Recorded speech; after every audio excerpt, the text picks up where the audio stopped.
Could Europe implement protectionist policies and still conform to World Trade Organization rules? Viviane de Beaufort at the European Centre for Law and Economics responds. The idea of Europe-wide economic protectionism is an economic aberration and a legal impossibility. But there is room for manoeuvre, to work some levers and try to restore conditions that would make competition fairer. Protectionism would be an economic aberration because the internal market, otherwise referred to as Europe, has developed over years because it is an open market.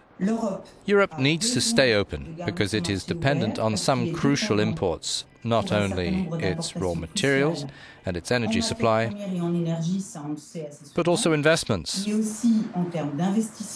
Now, when you look at exports, the big French companies, big European companies, and small and medium-sized German companies live by their exports. External markets are their livelihood. So closing the market is just suicide.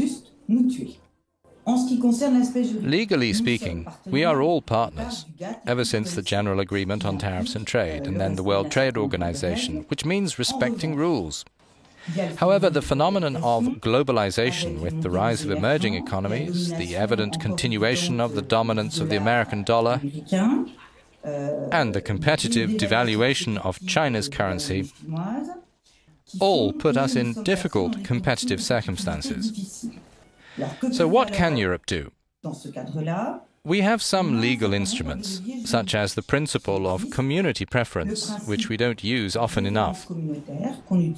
That means when a product is equivalent to others, taking it from Germany or Poland, and not from China.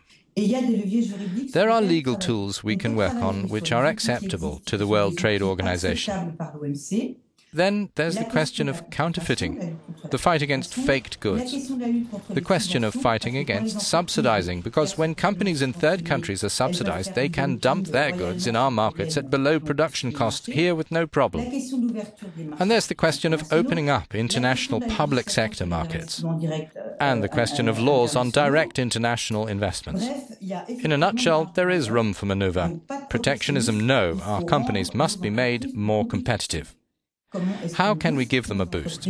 That's the number one question posed for industrial policy at the European level and not national level. It's about investing in research and development, about clustering, about intellectual property law.